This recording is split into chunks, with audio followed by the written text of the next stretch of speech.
akeh ah. Monggo. Ya dimangkana wong tamu kok. Ana kono uluk salam nuwun ngono. Sing gadah griya pundi, Mas? Takok. Arep muni. Padha-padha ra duwene. Iya. Mbah aku mbah kowe. Jawab kono, Kom. Dik. Di Jepang. Dik Jepang. Itu kaya duit bil barang iku. Dik ya. Lho niki sing gadah griya sing pundi? Mboten enten. Enten tiange. Lah niku sisa Iki sak sampean. pabrik padha buruwe. Murid, Padha santri. murid. Seneng sampeyan apa? Ngriki niku bener ngriki Kasunanan Kudus. Nah. Leser anu leres. Sampean niku murid Kudus. Murid. Nggih. Kula niku nggih nganu. Dados kula kepengin dadi santri ten Kudus. Niku carane dos pundi nggih? Mulang santri kono semono tuane iku isane sok apan. Engko dhisik. Ya santri potongane kumut-kumut ngene iki. Lho, perkara niku rak kenging anu Mas mangke. Niki rak saking dereng salin. Nggih. Ning syaraté nggih kudu resikan dhisik. Wong santri niku anu kok Mas. Mboten nggih perkara sandangan nggih. Wonten santri sing wong lanang wetenge gedhe napa nggih enten. Ngono udah malah nyewong. Ngono udah malah nyewong. Monggo saenakmu dhewe tampak saiki apa sok minggu. Ampun lah Mas. Minggu tutup kok. Minggu tutup, kok nggo nampak. Mbok tulung Mas kula mang. Lho wong lanang arep utang mbok. Anu, kula niku sampean tuduhake, kula tak ngadhep kalih Kanjeng Sunan Kudus. Ana gaene apa? Anggih niku kula ajeng dadi murid. Lah murid tak usah langsung kono aku lho wis iso mulang kok. Nek kalih sampean niku jarene leren nyogok, kula niku rak wah. Masa kok apa aku? Ngawur ae. Lho, tegese leren ngangge niku lho Mas, tunggasan Mopok. Mopok. Bledu. Saenakmu. Lah syukur nek mboten sampean purun nuduhake. Ngoten nggih malah syukur. Nggih. Karo Njeng Sunan niku nek ora penting iku ora perlu barang mung ape ngaji kok laran luru Kanjeng Sunan. Lah Kanjeng Sunan lagi netepi wajib. Lah nek kowe melek ngaji karo aku ya tak ulang. Lah ngoten nggih syukur Mas. Nek sampean pun iso mbok nggih kula niki dilunturi diwenehi kepinteran sampean. Cek. Wong iki rupane kok bar nglabur. Bar nglabur piye? Iku tangane ting blentong iku. Alah. Lho, niki panu Mas. Panu. Nggih. Rika anu prika tengkulah riyen iso-iso riyen nggih. Sikile diresiki.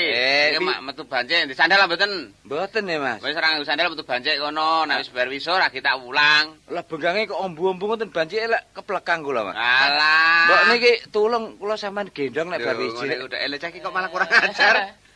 Kurang ajar, wis, baru iso? Nggih. Ya. Nggih. Dipono turutan.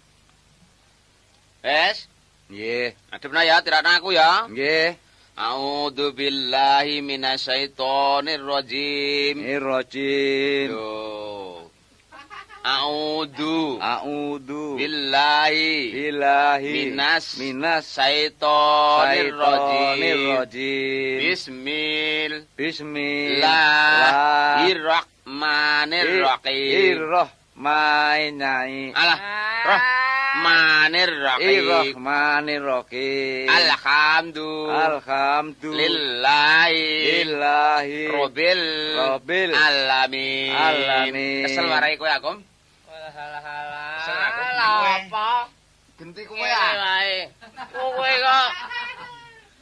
Kok wong iki aku netep ina. Wong ngaji kok aja kok pedhot-pedhot kaya jangan kacang ngono.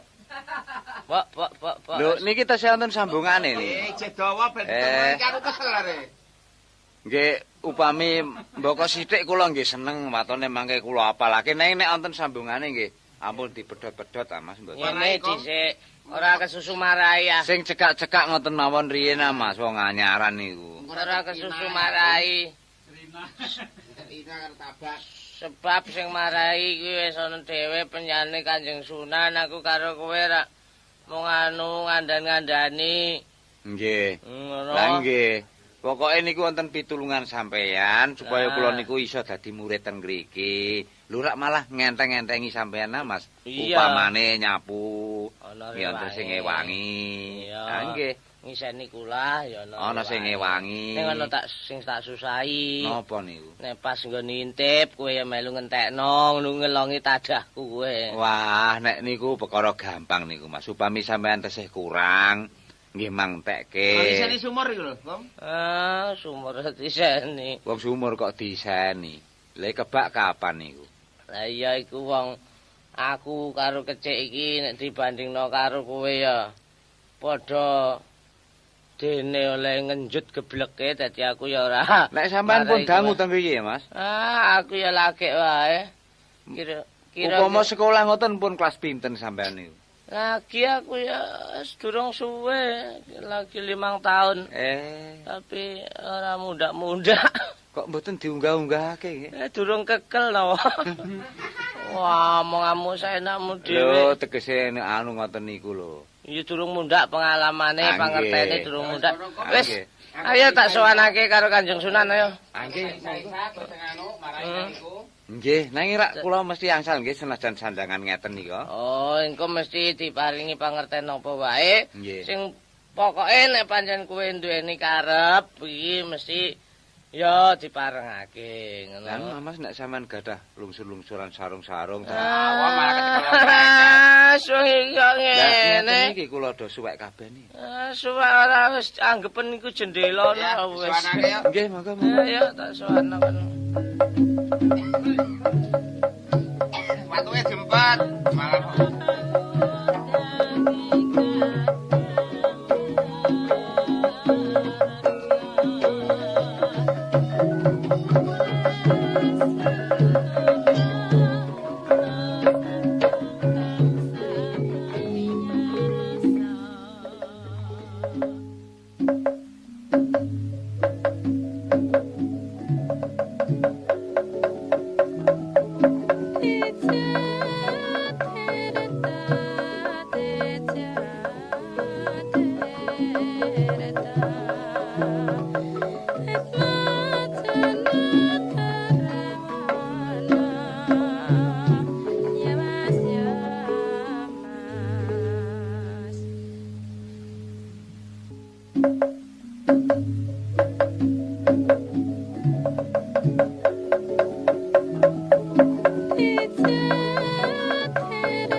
Nyai Sunan.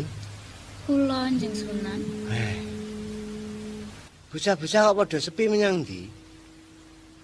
Nggih mestinipun do netepi kewajiban dhewe-dhewe kok. Kewajiban apa kuwi iki? Wayah ngopo? Nggih sing cah lanang ya ngiseni padasan, sing cah wedok-wedok ya padha nang mburi olah-olah duka lagi nang sawah. Kula dhewe niku rak ya mboten ngerti to. Kancamu sapa, Cek? Mangkel niku. Kowe karo sapa? Boden dua sinten namine. Bocah kuwi ora tau menyang kene to. Mboten nate. Mbok menawi kenging anu kula nggih ngancan-ngancani kula nek menawi sregep wong sajae bocah melarat. Den. Nun. Bagus maju, rada maju sithik rada maju. Nggih. Padha netepi wajib sedhela wae ya. Mengko rampung salat kowe ngadep aku ya Din ya. Nggih, nggih. Kono Kula teng mriki mawon riyen. ora kono bareng-bareng melu. Lho karo kancane Bareng karo kae men kecik bareng kae, men ya. srawung. Nggih melu kecik nika wau. Ya. Nggih, nggih.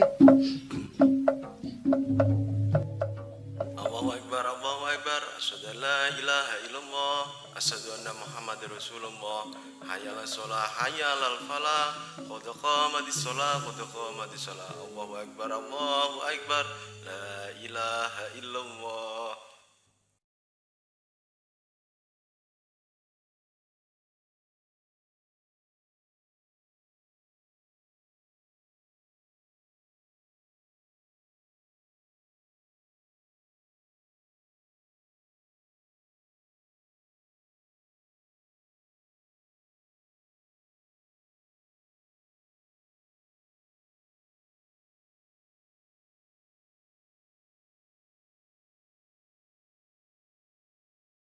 Nyai Sunan.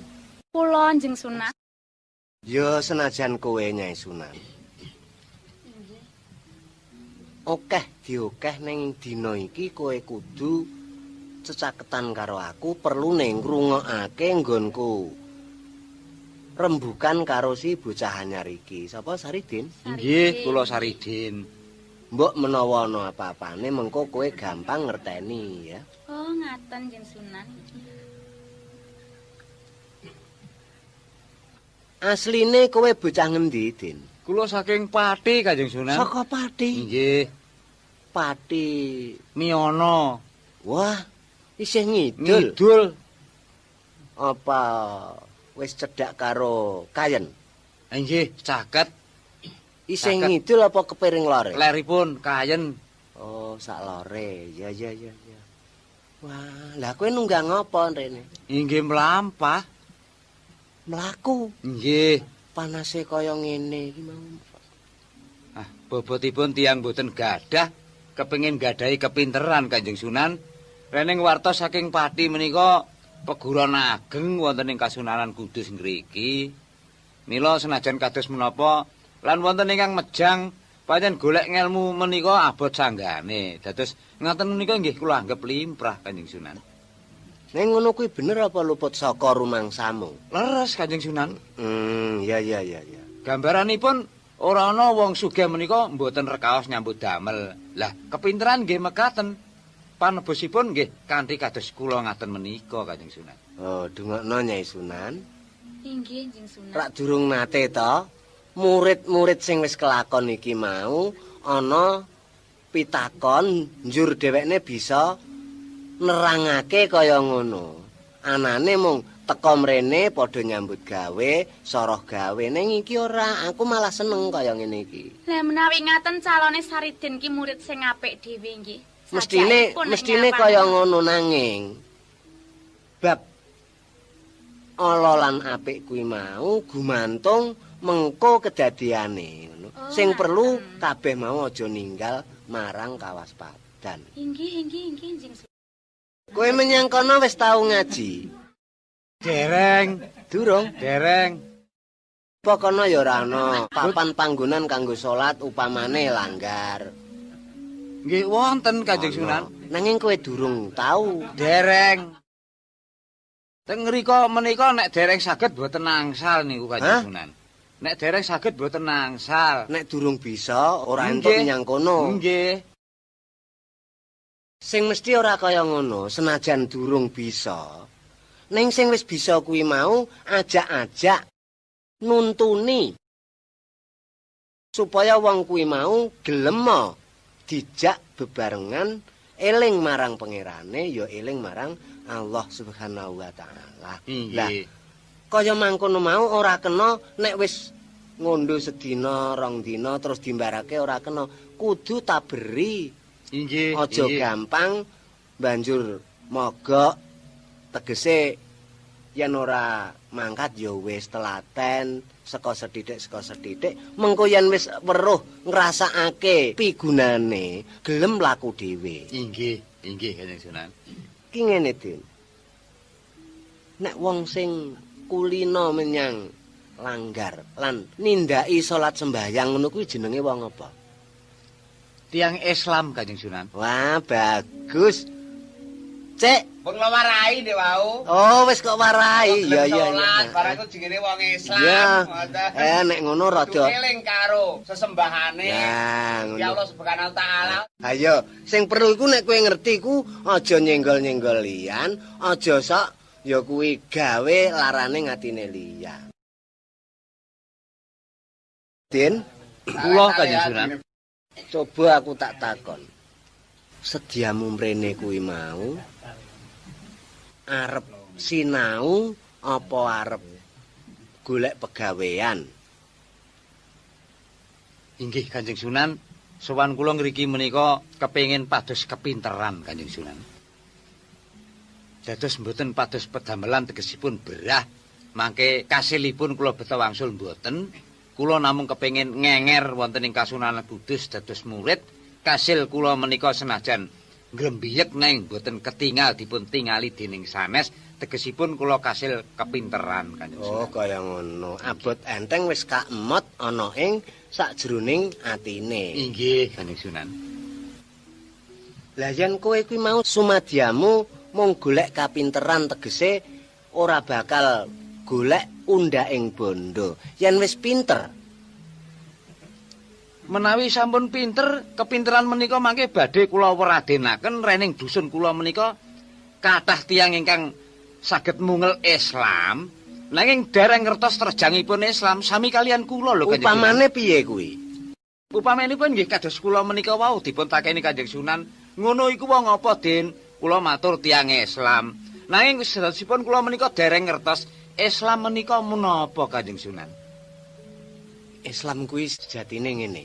Nek sak klepatan diarani kaya kowe ngono ku mau wis bener. Inggih. Islam kuwi wong sing gelem salat sembahyang. Nanging sing teliti meneh kudu digoleki nganti sak bener-benere. Inggih, menika ingkang kula kajengaken. Ora mung cukup disaranani sarana salat sembahyang. Inggih. Jeneng wong sing diarani Islam mono, wong sing percaya pasrah marang panguwasaning Gusti, menyang panguwasaning Allah Subhanahu wa taala. Dadi upama kowe kuwi duwe donya bondo, ora rumangsa yen donya bondo kuwi mau rumangsa lehmu adus keringet.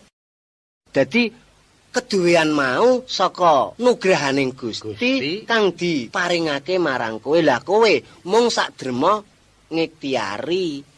Oh, inggih. Dadi upama kowe iki mau tanpa pambudidaya ora bakal ana rejeki utawa nugraha sing kok tampa iki mau ya ora ana. Inggih. Sampun nyandak kula. Dene gedhe ciliking rejeki kuwi manut saka petung lan petung. Tegese ngene ora kok petung iki ora, tegese wong kuwi duwe cithak dhewe-dhewe. Inggih. Leres. Cithak kuwi mau ngawula. Ngawula apane, Dim? Cithak menika Ngawula wadahe. ya inggih, Upamane kowe pinter. Soleh kuwi pinter. Inggih. Neng apa sebabe keduweane dhewe-dhewe awit sumbere gedhe soleh. Inggih. Sok gedhe yen tanpa diikhtiari. Ya uga ora bakal ana undhake. Inggih. Lah, sok ngono senajan pambudine daya bener, nanging ora dibebarengi karo ya kuwi nenuwun utawa tegese madhep marang panguwasaning Gusti pasrah, ya ora bakal dumadi apa-apa. Dadi loro-lorone kuwi mau kudu bareng sing tanpa ana rasa pangetat. Dados Islam menika percaya, pasrah. Dados menawi mekaten kasebat tiyang Islam menika tiyang ingkang tansah pitados kaliyan Percaya ingkang waosi jagat nggih Gusti. Menapa wau Kanjeng Sunan? Allah Subhanahu wa taala. Nggih, menika ingkang kula kajengaken. Ayo nek perkara kecaping lesan, kuwi mau manut saka kebisane. Nggih. Upamane kowe isamu kuwi kurang cetha, uga kena nanging kedaling lesanmu. Kuwi mau kudu kok barengi karo anteping manah kula. Kados menika wau Kanjeng Sunan, batos kula rak kados Kanjeng Sunan menika wau, isih ning batos kula sami, nanging anggen kula ngecapaken menika lho mergi dereng kulina kula. Sok nek wis kulina mesti bisa kaya aku. Inggih. Senajan aku iki durung mesti yen bener. Inggih. Sing perlu aku uga isih ngudi menyang nganti tekan ngendi kebeneran kuwi mau. Inggih, leres Kanjeng Sunan. Saridin, Kula Kanjeng Sunan. yen kowe wis cetha gamblang, saiki ngene. Kejaba ngudi menyang kawruh, rene ing kene iki uga ana pegawean. Inggih. Saiki upama ana kurange tenaga, nanging kowe ora sinau, kira-kira piye? Menika sampun kula sedhiyakaken Kanjeng Sunan, menapa malih kula kawastanan ngenger wonten mriki menika dados murid. Senajan wonten griya kula piyambak, menawi wonten pedamelan, monggo mboten wonten sanesipun nggih kedah kula ingkang nandhangi. Sok ya dibayar, tenaga kuwi mau dibayar. Wah, mboten menika ingkang kula kajengaken Kanjeng Sunan. Watonipun kula dipun wulang ingkang satuhuning piwulang, mboten kepengin bayaran kula menika Kanjeng. Pisan iki mengko anu ya, Din. Inggih. Kanggo ngatonake nggonmu kepengin kumpul karo bocah-bocah ing Kudus, Inggih. kowe kudu bisa syahadat. Syahadat. Heeh. Syahadat niku napa Kanjeng Sunan? Syahadat kuwi sesebutane wong sing memeluk agama Islam, ya sing diarani syahadat tauhid lan syahadat rasul. Lah, unine mengkene. Inggih. A'udzu billahi minasyaitonir rajim. Bismillahirrahmanirrahim. Asyhadu alla ilaha illallah wa asyhadu anna Muhammadar Rasulullah. Bisa ngono? Niku. Kula niku pun saged neng mboten ngertos jenenge niku Kanjeng Sunan. Piye? Niku nggih. Lak niku wau nggih. Heeh. A'udzu billahi minasyaitonir rajim. Iya. Bismillahirrahmanirrahim. Asyhadu alla ilaha illallah Heeh. wa asyhadu anna Muhammadar Rasulullah. Bagus anakku Caridin. Lah kowe ngerti maknane? Nggih dereng. Sing diarani syahadat tauhid. Kuwi sing unine mengkene mau. Asyhadu alla ilaha illallah. Kuwi syahadat tauhid. Inggih, inggih. Maknane utawa retine tegese Inggih. mboten wonten setuhuning sesembahan kejawi namung Gusti Allah. Dados nek ngaku tiyang Islam inggih pitados kalian Gusti Subhanahu Allah niku nggih Kanjeng Sunan. Dadi sesembahane mung kuwi. Nggih, nggih. Lah tauhid niku napa Kanjeng Sunan? Tauhid kuwi ya percaya. Ngono. Jadi percayamu ku mau ora ana sesembahan kejaba mung kuwi. Oh, inggih, inggih, inggih. Wa asyhadu anna Muhammadar Rasulullah. Setuhune Kanjeng Nabi kuwi utusane Gusti Allah. Jadi kang dadi panuntuning agama Islam Inggih. kuwi sing pungkasan iki mung Kanjeng Nabi Muhammad. Dados panutaning tiyang Islam sedaya menika inggih Kanjeng Nabi Muhammad niku wau. Inggih kuwi terus dilunturake marang kabeh putra wayah nganti tekan kowe aku iki. Lah niku nek kula pun apal syahadat niku wau. Niku nggih kula pun dadi tiyang Islam Kanjeng Sunan. Ya wis kowe bisa dianggep wong Islam nanging ora mung cukup kuwi. Isih akeh wernane, akeh rupane lan akeh kekarepane. Yen kok jaluk sedina muput ora cukup, setahun ora cukup, nganti kowe tekan delahan Saridin isih kudu ngudi menyang babakan kuwi. Nanging watonipun ingkang kapisan kedah ngertosi ing bab syahadat niku wau. Nah, nggih, nggih. Sampun dong kula Kanjeng Sunan. Cek, Nun. kono jak nyambut gawe.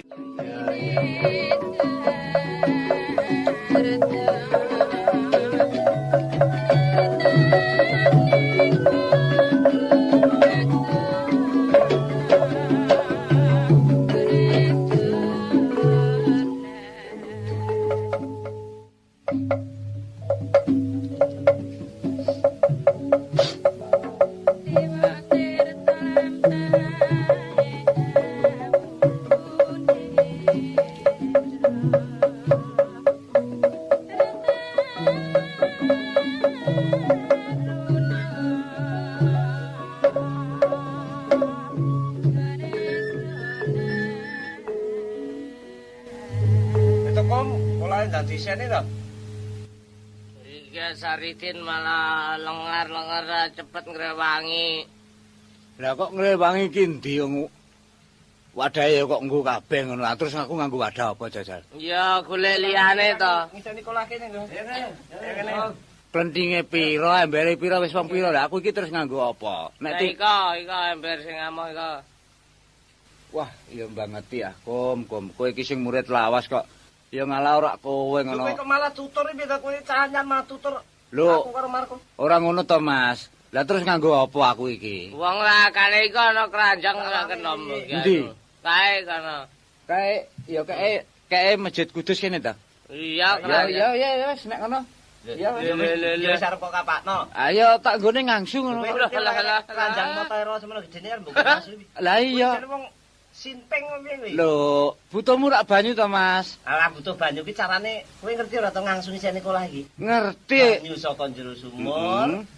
Ditimba njur dilebokke kolah. Ah iya. Nganggo keranjang karepmu. Kuwi nganti tekan nggonku carane wong ngangsu ya ngemek saka sumur disekke nyang genuk utawa nyang kula. Lah iya. Lah kok njur kae keranjang. Wis ayo ki ora kebak njung Sunan Rawuh didukani wis. Kowe kangger ora iso ngebak Ya. iki. Kowe pentungi wong semene lho. Wis nek alanu wis do nganggur tak kebakane dhewe. Tulung kom keranjange gorene kom. Ya, jajali aku kok suri karo Saridin. Ora tak juwe keranjange. Engko cadongmu keke aku lho ya, tak kebakane kula iki. Ya wis. Ora iso kebak kowe lah. Iya wis to. Aku terima ora entuk cadong mengko. Ya ngetono ya. Ya. Ah, wis. Tak tambahane sik engko sik kurang amber. Engko tak peresane kom. Peres ya, iki delengen. Ayo saiki kebak ora iki delengen. Lho, wah. Wah. Saya temen lho. Ah.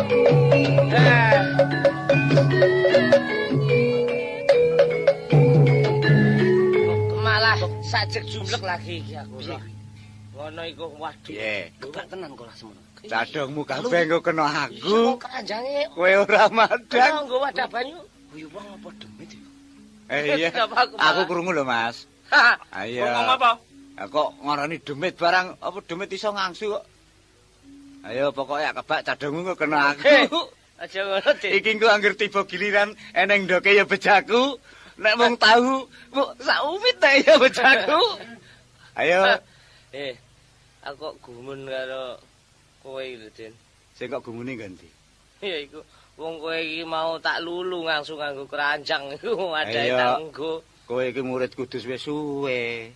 Ana ngene kok padha gumun. Biasa to diungkap-ungkap mbuh ana ning Al-Qur'an mbuh ning kitab apa sing ana unine ngene kae lho, Mas. La haula wala quwata illa billahil aliyul azim. Lho kemaken. Ayo. Murid lagi rong dina. Lho. Aku wis taun-taunan lho kok ulang. Lho taonono kae nek pancen ora migatekke. Lah kowe ngomong apa kuwi mau? Coba ngomong. Lho. Anu werdine piye kuwi? Ah, iki nek luput aku luput Kanjeng Sunan lho. Kanjeng Sunan lek anu rak ngene. Ora ana daya kekuatan apa wae tanpa entuk pitulunganing Gusti. Dadi yen Gusti wis ngersakake, ayo nganggo sarana apa wae kepepeting ngangkoh. Monggo aku butuh ngebaki. Aku percaya marang panguwasaning Gusti, aja gumun Mas, ngono wae kok. Oh, iya kalah karo kowe aku nek ngono. Kalah yo anu yo mau kalah to kene. Iya, tapi ya najan ora gelem kalah tapi nyatane kan kalah lho. Kok ndak kono malahan kemaki. Ora iki engko ndak udur-udurkan wae Kanjeng Sunan diaturi mbok ngersakake apa-apa. Kulae wis kebak naturi rene. Lah kemaken yo. Ora kok. Atur ya lah wis.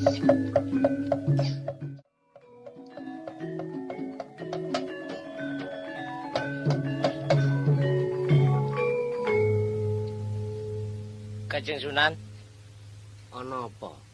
badhe matur. Wah, Matur ya ora usah kandha ya. nggih nanging ngaten lho. Umpami cara apik-apikan cara modele cah nom-nom sakniki ni kena diarani aneh tapi nyata nih. Iku bab apa? Niku wau wonten murid enggal. Saridin niku wau.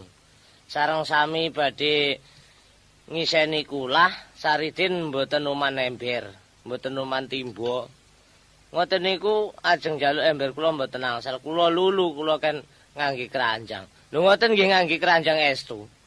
Ngangsu ngangge keranjang. Lho ngoten kok mboten bocor. Kula niki lak gumun. Keranjange ora bocor. Nggih.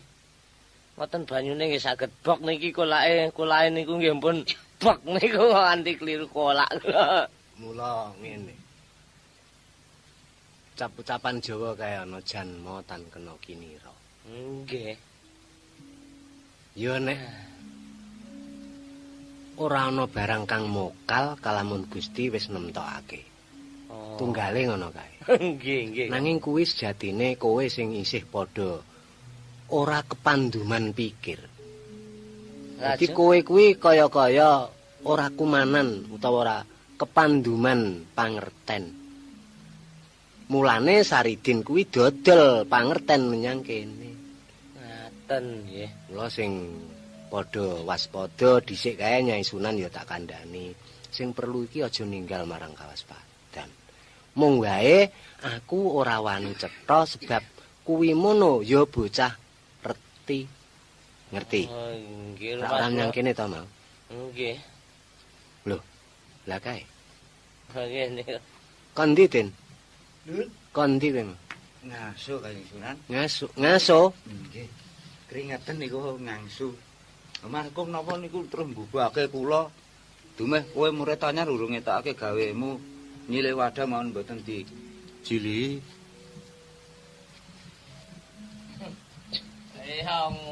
Aku ya butuh nyambut gawe. Rak kados tiyang dipepetake to Kanjeng Sunan kula menika. Klenthing menika 8 cacahe, emberipun sekawan. Niku dereng sing murid wedok, murid lanang mawon pun mboten ruman wadah kula. Kula jili mboten entuk. Menteng markum niku kae keranjang nek arep nggih ngangsu. Nah nggih. Kados pundi kemawon kula menika netepi dawuhipun Kanjeng Sunan supaya ngiseni jeding menika nggih. Kula iseni Kanjeng Sunan. Saridin, Kula Kanjeng Sunan. ana ing Panti Kudus kene durung nate ana kelakon kebisan sing kaya ngono iki mau. Urung kelakon.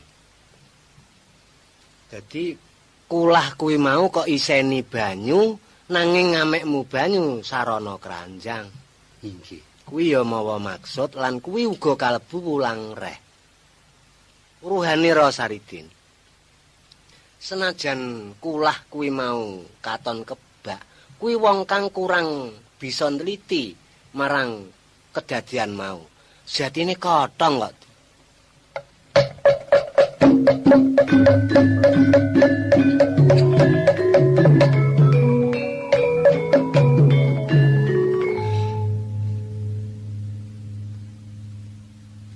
Ana apa? Inggih badhe ningali Kanjeng Sunan. Kanjeng Sunan wau dawuh kotong kebak ngaten kok Kanjeng Sunan.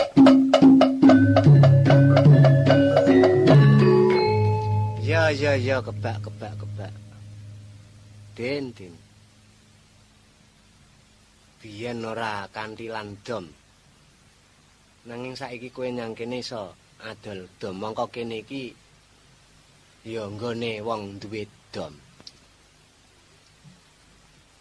Kuwi kalebu wulang reh. Tegese ngene. Saridin, Inggih. ngangsu diwadahi keranjang.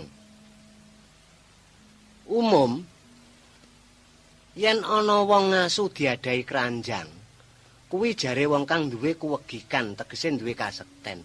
Ning kosok balen. Endi ana keranjang kuwi kena dienggo wadah banyu. Pratelane ngene. Inggih. Salah sawijining murid saben dina nampa wejangan, nampa piwulang, nampa wulang reh nanging babar pisan ora cumentel. Dirungokake kuping kiwa bablas liwat kuping tengen, dirungokake kuping tengen bablas liwat kuping kiwa. Ya kuwi pratelane ngasu nganggo keranjang. Inggih. Jadi disenono piye wae ora bakal bisa mandeg. Durane ngakondo. Nek wong ngangsu nggawa keranjang kuwi jare wong duwe kuwegikan, ora ana mokal kuwi. Inggih. Ya apa Raden? Inggih leres. Sak banjure kaya ngene iki aku ora ateges mitek marang rasamu. Mung kabeh mau yen kowe isih tumindak sesongaran kaya ngono, tegese ora ngestokno nggonmu ngabekti utawa suwita ana ing Panti Kudus. Mongko sekawit jare kowe kepengin golek undhaking kawruh. Inggih. Nganti tekan delahan perkara golek undhaking kawruh kuwi ora ana Kasebipun. rampunge. Ya Inggih. apa Raden? Inggih leres dawuhipun Kanjeng Sunan. Ya sing wis ya wis. Sing durung aja nganti ana kedadian kaya ngono kuwi. Inggih. Upama isih kok lakoni, kabeh mau sing bakal nampa kowe dhewe upama ngunduh upama kowe iku nandur rawe kowe mesti bakal ngunduh rawe nek nandur pari mesti bakal ngunduh pari. Inggih. Ana wong nandur rawe ngunduh pari? Mboten wonten. Ora ana. Nek nandur rawe ngunduhe mesti rawe. Inggih. Mongko rawe kuwi ngateli. Inggih. Ya wis mung semono Den tutukake nggonmu nyambut gawe. Ya. Inggih, Kanjeng Sunan.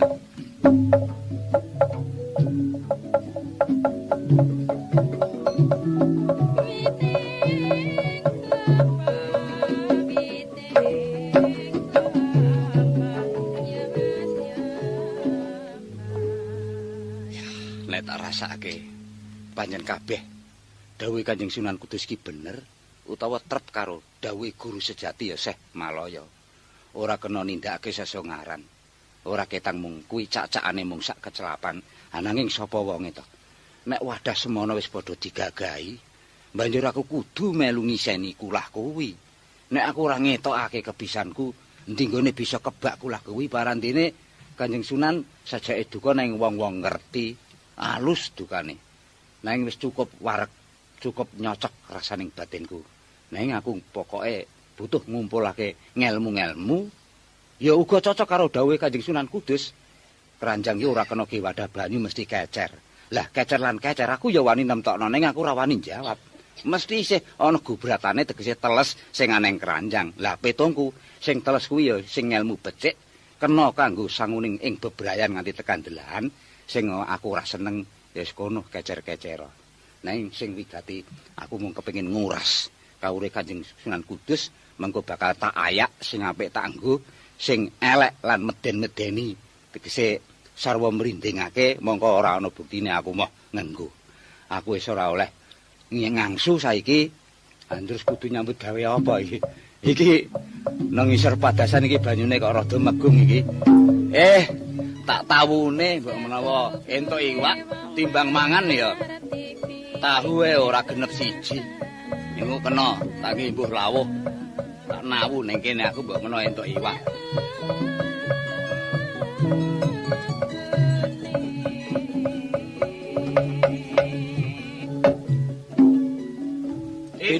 Din. Ayo kuwi. Din. Kuwi ngopo kuwi? Katanya Kowe ngopo ning kono kuwi? Mulana. Kuwi gek ngopo kuwi? Lho. Tenan kuwi.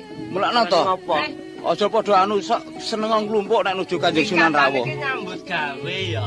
Wis ngerti. Lah kok kowe lamu dolanan ngono ngopo kuwi? Lah kowe weruh dukane Kanjeng Sunan mau. Marai do nyingkrih wae kowe kok. Nek ngumpul kene rak ngrungokake. Pamane ora nyambut gawe nek rak bakal reti kowe. Lah piye? Kanjeng Sunan ki duka saiki aku ora oleh melu ngangsu ki ora oleh. Ndak marai apa ngono jarene. Wis kono golek gawean sak gawe-gawemu. Ha batinku rening padasan iki banyune mambek. Banyu mambek lan mambek kuwi bisa nimbulake lelara upamane tindoki lamuk, bisa nimbulake lara malaria lan liyane. Lah ngiras pantes tak kuras saiki ben ngili. Ya lak yo dilekke wae apa. Lho engko sik gatur rono. ya dikuras dhisik. Dikuras dhisik mengko lagi digawe kalinan mergo iki ana iwake. Ana iwake iki aku keren iki. Kowe ngopo? Lho, Keren ana iwake opo. Keren kono iwake. Nek omong nganggo waton aja waton omong. Nggo sik to. No, Di. Sing anu iki ngene lho Mas. Piye? Jak buktine sing dadi iki buktine. Ora ngandel to nek peceran iki ana iwake. Ora eneng. Ngandel wae sapa? Ana rada mikir nek kesiratan tak taune engko nek entuk iwak gelem melu mangan ra. Ayo. Ora eneng, ora eneng. Ayah kok iki cadung mudunge wis kena aku lho perkara kula kebak tak taune ya. Ayo. Ora ono wamplengi kene kowe. Wis aja kok ewangi tak taune dhewe. Oh, tenan. Ono mur, kudu jae wampleng nek ora ono. Oh, ora. Ayo. Iki iwak ora iki. Ayo. Nah, iki malah lele semene gedene. Ayo. To entone. Iya. Apa ora eman ngene iki dibuang. Ayo. Ono iwake tenan. Monggo ndek men sapirane iwake. Nyepele ya. Nyepel. Lah iki nek wis asat lagi digawe kalenan. Anu, Nek ora entuk bati iwake kena. atur ki Sunan. Sunan. Lho kowe ora njaluk iwake?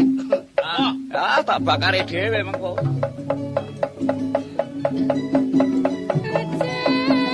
Cerdik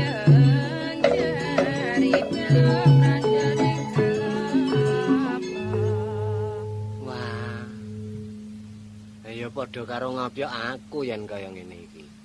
Lah iki kok bancik semene kok lumpur bloko iki mau padha ngopo? Niku to Nggih Sunan. Sarijin niku lah wong peceren kok ditawu, lah banyune terus munggah kabeh niki. Niku jarene tawu golek iwak lho niku rak nasar ning nyatane nggih enten iwake niku Nggih Sunan. Kathah niku. Enten ulame, Lah apa? lele. Nggih. Masa iya. Nggih Nggih Sunan. Wak lele wak water. Oh iya. Tok. Saya mang iki. Ani kok Din. Lho, timbalin Nggih Sunan. Ah, inggih Kanjeng Sunan. Oh. Badhe bakar ulam panjenengan Ayo sampun adus rawuh. dhisik ta, Din. Masa kok glepot ngono kuwi. Nggih, mari selak selak kaku ya ipun. Lho retimu piye kok? Blumbang kok tawu kuwi. Ha iki batos kula toya mambek menika kula ilekake. Lah emane manrene ngono iwake kula jekuki dhisik mangke yen pun asat menika mangke badhe kula kalenan supaya ilining banyu niku mboten mandeg ngeten iki Kanjeng Sunan. Dadi aja nganti ana kedadian Ndadosaken sesakit. Inggih, inggih. kejaba saka kuwi. Nek mestine apa kowe padha tau ngingu iwak menyang kono kuwi? Cah-cah. Nuwun. Kowe tau ngingu iwak menyang kono kuwi? Mboten Mboten. wonten sak benenten kok. Mboten ate Nggih Sunan. Ku mau ya Saridin sing Nggih. Din, Kula Kanjeng Sunan, cara nyekelmu piye kuwi mau? inggih kula cepeng kanthi tangan kula gogoni toya sampun kalong kula gogo. Njur ana iwake. Nggih. Ning rupane iwak wujude iwak lele. Oh niku waderipun alit-alit. Nek mung lele utawa wader, Inggih. kuwi durung tegese durung ora mokal. Inggih. Awit kuwi ya blumbangan banyune wis suwe. Inggih. Nek ing blumbang kuwi mengko iso ana urange, lah iku aku lagi percaya. Nggih, blumbang sing kula tawu niki Kanjeng. Apa ana, Din? Wonten Kanjeng Sunan. Masa? Ah nggih cobi-cobi kula aturi mirsani Kanjeng Sunan. Gogoni mawon nggih Kanjeng Sunan. Ya. Kathah. Ya. Menika Kanjeng Sunan. Menika namenipun urang. Kaya alit-alit.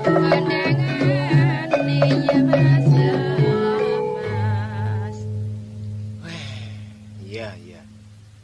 Mongko urang kuwi sing mesti nggone menyang banyu asin. Inggih. Upama ora menyang banyu asin kudu banyu kang mlaku. Upama nok nggone kali utawa kalen. Ngono wae yen mlakune ku mau ya sasen-sasenan nganti nek perlu taun-taunan. Inggih. Ketingalipun kok sami anglem sampun gumun Kanjeng Sunan. Ora, ya ora gumun. Kula menika ora gadah petung ngaten to Kanjeng Sunan. Angger ana banyune mesti ana iwake ngaten. Oh, ngono ta Dene. Nggih. Bener kuwi. Inggih. Saben ana banyu mesti ana iwake. Nggih leres Kanjeng Sunan. Nyai Sunan, Inggih kula. jupukake kendi. Inggih sampun kepareng Sunan. Monggo menika Nggih Sunan. Ya.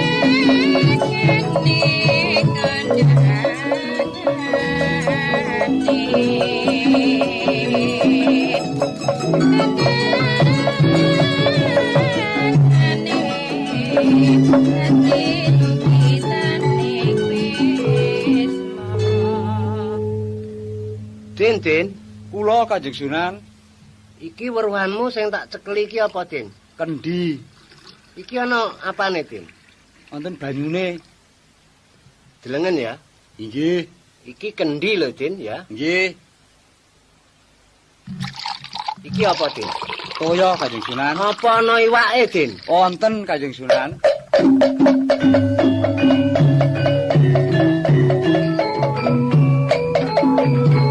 Inggih saestu wonten ulamipun nika Nggih Sunan. Hah? Wonten ulamipun. Iwake apa? Kaya melok-eloki temen lho. Tenan ya. Malah iwak geting menyang jero kendi ngono jare. Jan gumun tenan aku. Din? Kula Kanjeng Sunan. Iya, aku percaya. Angger banyu, Angger ana banyune mesti ana iwake. Dulah, Dun. njupuka. Klapa ngarep omah sing cendhek kae. Oh nggih. Aja kok pancas nganggo benduntir wae ya. Oh nggih, nggih.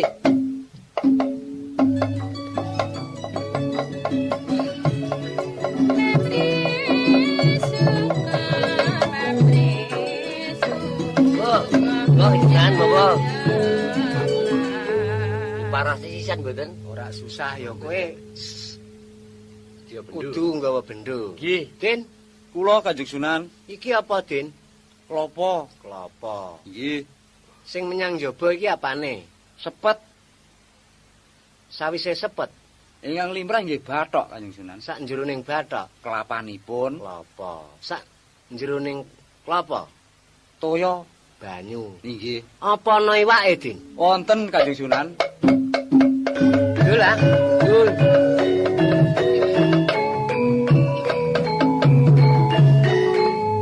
Klapa iki pecah. Oh nggih.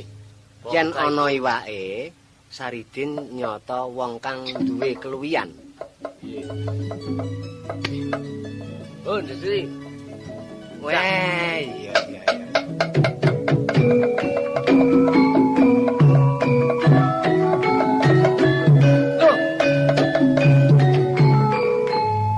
Weh, 1, 2, 3, 4, 5. Weh, nganti ana 11. Din, Kula Kanjeng Sunan. kowe menyang kene kerasan. Kraos kesangeten Kanjeng Sunan. Iya. Suwe ora tau tak wulang senajan mung ing kala mangsa.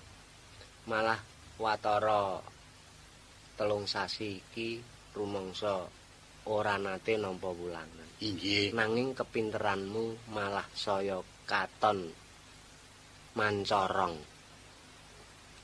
Ngluwihi karo bocah-bocah sing wis suwe ana ing kene. Saridin, Kula kena diupamakake menyang Panti Kudus kene wis rada sawatara. inggih. Kowe wis tamat. Ngerti tamat? Sampun telas-telasan. Wis rampung sinaumu ana ing Panti Kudus kene. Inggih. Banget panarimaku Din dene kowe bisa gawe pengeram-eram ana ing Panti Kudus. Mung wae kuciwane kebisan kaya ngono kuwi yen kowe isih cumandhok ana ing bumi Kudus. Mengkone ora wurung bakal gawe kapitunanku. Lah, kapitunanku uga ncerambahi menyang para bocah-bocah sing ora ngerti abang birune. Ya sak bisa-bisa Saridin, kowe wong kang wis duweni ya kuwi pangerten. Kowe kudu bisa mapanake mulat sarira. Tegese cara saiki ngrumangsani duwe rasa risi lan rumangsa. Saridin, saiki wis ora tak parengake ngancikake sikile menyang bumi Kudus. Kanjeng Sunan.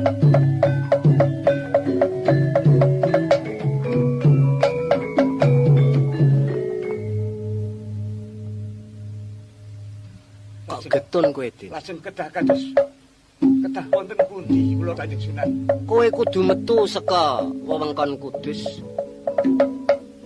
Monggo satemenipun kula taksih seneng ngenger wonten ing Panti Kudus niki Kanjeng Sunan.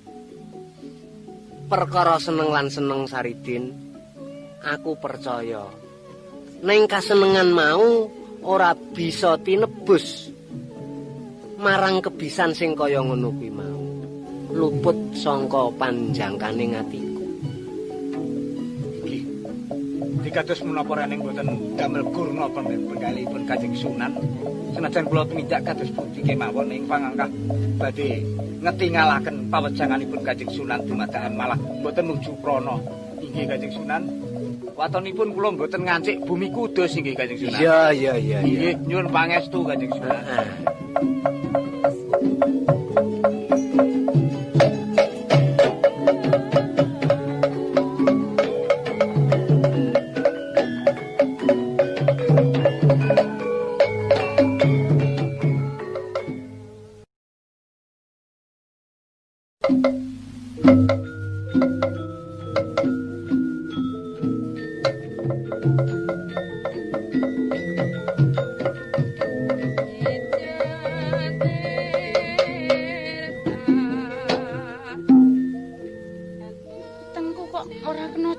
teko ngene iki aku ki mau mangan apa, Rek? Tanang mburi sedelok aku. Lah, iki apa iki? Kanjeng Sunan. Kanjeng Sunan. Kanjeng Sunan niki wonten menapa, Kanjeng Sunan? Napa? Iki ngapa? Wong Kanjeng Sunan. wayah mene kok wis tekan kene iki mang ngapa? Iya, kok bingung banget Kanjeng Sunan. Ha inggih reh ning panjenengan nika bojo kula ya mestine aku le matur kali senisen ra ingaten. Iya. Kala wau menika padaran kula menika sakit Kanjeng Sunan. Iya. Lajeng kula menika dateng wingking. Nembe kemawon kula mapan. Bokong kula menika kok kados kraos dipun sundul. Menika wujud menungsa. Menapa bangsanipun lelembut kula piyambak mboten mangertosi lho. Sik. Sing Jantungku kok cethah. keder kaya ngene. Ngomongmu iku sing cethak.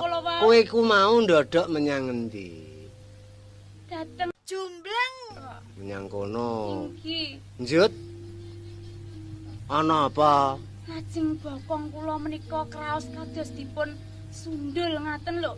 Ingkang nyundul menika menapa Sok ana. Ora ana.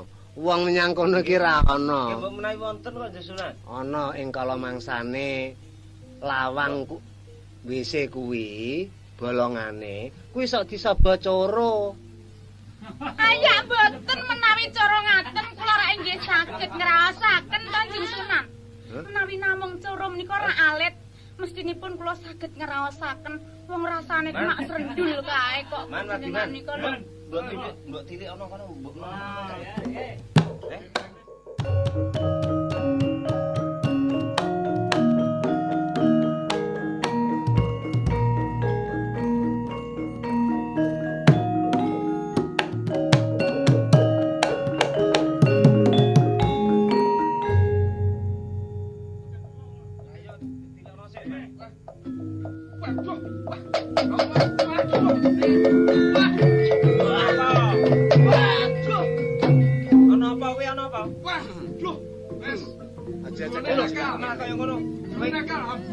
Ora ngandel. Ora ngandel. Coba tak tilane aku ngendi. Apa sing anu ku apa? Kok kena ora ana apa-apane kakus ora ana apa-apane suwung. Pindhani kowe. Ora ana apa-apane.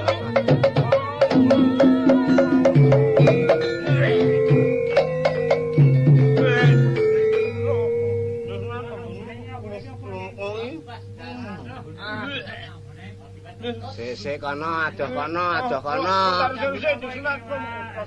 Kok malah nyedek aku. Lah pripun kuwi? Emune besare. Kono. Golek banyu kono. Waduh, dilopai. Bener Nyai Sunan. Inggih wonten menapa menika Kanjeng Sunan?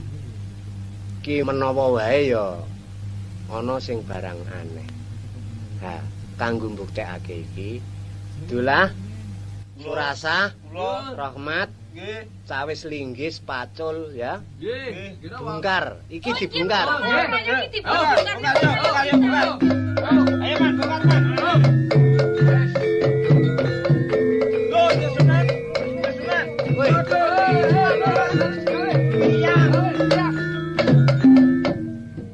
Tiang si Sunan tiang. Anu main mboten pangling kok niku sariten si Sunan. Wah. Den. Ngambon-amboni wong aja.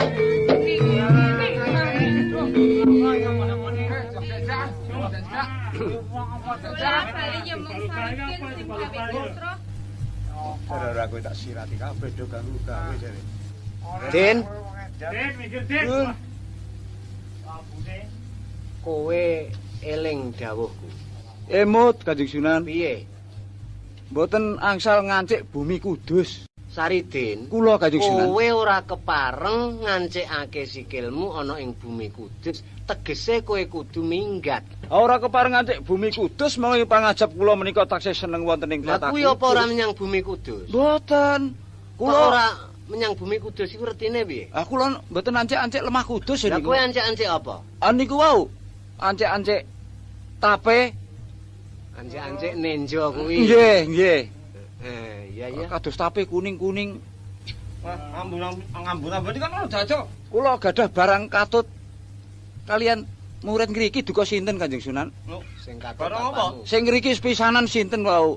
Wau wonten barang kembang kula kandhelake ten kula kendhil-kendhilake. Apa kowe? Mboten nggih napa. Mboten estri muridipun. Nek ngoten nggih kula menika Hah? Kanjeng Sunan. Kowe Kurang ajar Saridin nek ngono. kuwi menyang ndi mau nggone? Lah dateng kula wau menika lho. Hah? Dateng kampus ngoten. Ancen Sunan, bocah Sunan. keranjingan tenan kok. Ya Allah ya Rabbi. Den. Bocah-bocah, Kula. kowe kudu ngerteni sambang liringing mripatku ya. Den, Nggih. Lun. Tak benerake lan tak kuatake pangertenmu. Nggih. Kowe ora menyang bumi kudus nanging ana ing sakjeroning WC temumpang ana ing sak ndure nenja. Nggih, Kanjeng Ya Sunan. kuwi bener tak kuatake. Ning pisan iki kowe ora lunga saka laladan kudus, kowe bakal nampa pidana kowe. Kula gedage sak Kanjeng Sunan. Kudu lunga. Ayo. Ayo. Tak sirati kowe, ayo. Tak gelot kowe, tak sirati kowe. Ayo ta ya, ayo. Layu ki kene rasane ke. Sunan. Ambune niki Sunan. Wah, mboten kuat nih Sunan. Sik, iki isih menyang laladan kudus. Padha semendha sawetara bisa ngilangake gondo kang gawe ya kuwi Mboten enak. ora senenging Nggih. kowe kabeh. Nggih. Sing ati-ati ya ing papan kene iki bakal ndak tambah saka sawetara. Nggih. Wah, lho, lesos nggih Sunan. Wah, angin. Angin nggih Sunan. Angin.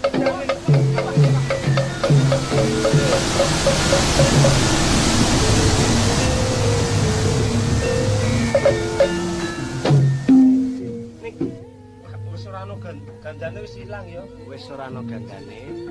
Nggih. Padha dingertenono ya. Nggih. Coba. Isih gondo apa ora? Mboten. Ora gondo. Nggih. Iki kudu dikuatake ing papan kene iki. Bisane kowe ora gondo Saridin, Nggih. ki mau jalaran saka pambudidayaku sing diridhoi dening Allah Subhanahu wa taala. Nggih. Ing papan kene iki besok supaya katelah tanggul angin. Nggih.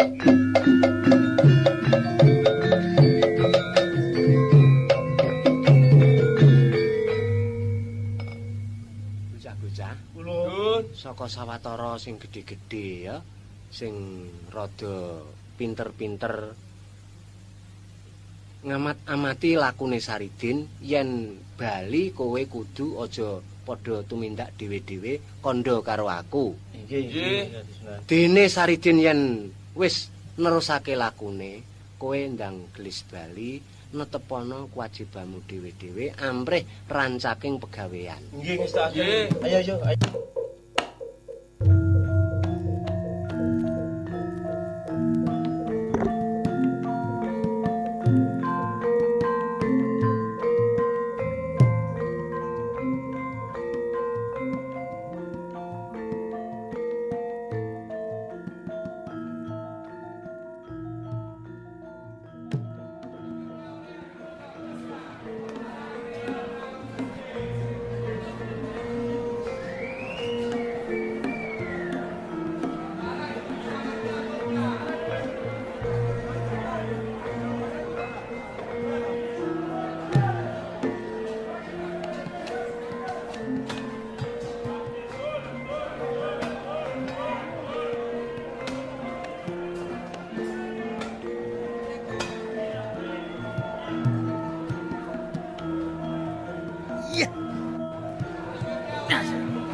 Raden. Ambune.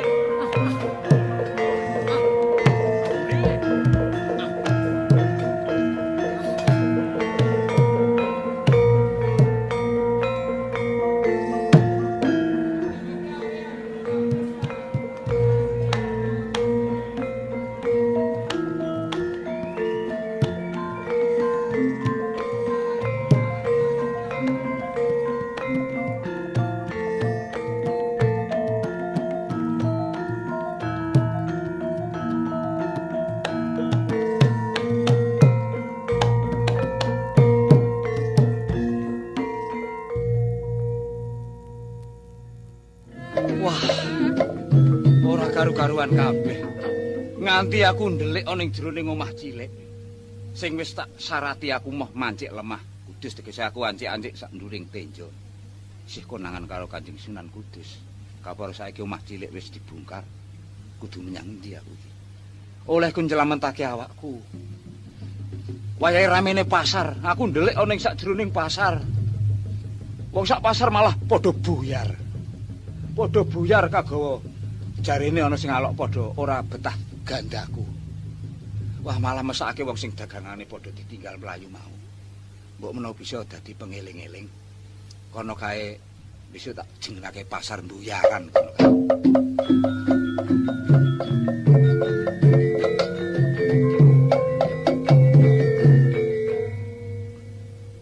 Banjur kudu menyang ndi aku iki.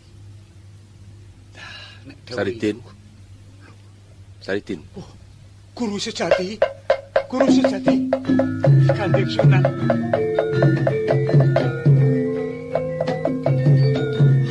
Nyuwun pangapunten Kanjeng Sunan. Ana apa? Inggih. Kula dados buronipun santri-santri Kudus Kanjeng Sunan. Lah banjur saka panemu kok dadi buron ki bener apa salah? Inggih. Menggaing kula leres Kanjeng Sunan. Nalare. Nalaripun rening Kanjeng Sunan Kudus ndhawuhaken kula mboten kepareng ngancik bumi Kudus. Kula sampun milujengaken angga kula lumebet wonten ing sak lebeting griya alit kapenah wingking ngakathah mastani menika kakus. Kula ancik-ancik ing sak nginggiring tenjo tegesipun sampun mboten mancik dhateng lemah malih. Wondene taksih mboten narimahaken para murid Kudus kalebet Kanjeng Sunan, kula dipun usir ngantos dumugi ngriki menika kala wau Kanjeng Sunan. Saridin, Kula sak temene kowe kleru. Yen kuwi bener mung tumrapmu. Nanging tumraping liyan ora bisa ditampa. Dalaran wis kaping pira anggonku paring pemut karo kowe. inggih Wit pisanan nalika wulan kang wis kapungkur. Kowe ndak dawuhi lumaku ngidul. Sakwise ketemu karo wong tuamu kowe didhawuhi apa? dipun dawuhi ngenger wonten ing Kasunanan Kudus. Ngerti tembung ngenger? Ngertos Kanjeng Sunan. Piye? Inggih, ngenger ngawula. Nyuwita ta nderek masrahaken pejah gesangipun kaliyan ingkang dipun ngengeri Kanjeng Sunan. Tembung pasrah pati urip kuwi kang ateges wis lila legawa lahir terus ing batin. Mekaten Kanjeng Sunan. Bebasan diperintah apa wae ora bakal mingkuh. Mboten kepareng duwa. Kowe Suwitana Kudus ana nggone sapa? Kanjeng Sunan Kudus. Terus kowe diperintah apa? Ngiseni kula. Wis mbok tindakake. Sampun. Kowe nuwuhake pangeram-eram. Mboten. Aja kaya ngono, coba dieling-eling. Kowe ana kono nuwuhake pangeram-eram, kang wekasan ndadekake rasa kang kurang prayoga siji lan sijine. Rumah kula mboten Kanjeng Sunan namung kepepeting ing angkuh. Rene ngangsu menika mbetahaken wadah. Mongko wadah lan wadah mboten uman. Mboten dipun bagi kalian para murid lan murid. Malah wonten satunggiling murid ingkang nyukani wadah dhateng kula wujudipun keranjang. Lah, kita yakin menawi Gusti menika maha kuwaos lan tansah ngijabahi dhateng tiyang ingkang tumindak leres. Kula ginakaken kekiyataning batin lan raos kula tumuju dhateng kemirahaning Gusti dumadakan pinaringan saged. Ing wasana ugi kalepataken kalian Kanjeng Sunan. Iya aku pitaya, panjen keparenging Gusti kaya mangkono apa kang disuwun marang sakabeh umate mesti bakal diparingake. Lan iki Nanging patrap anggonmu nindakake kuwi ora trep Apa ana keranjang kanggo adah banyu. Aku tak sajing pangeram-eram. Inggih, Ya. inggih. Kuwi tegese kurang prayoga kena diarani kowe jubriya.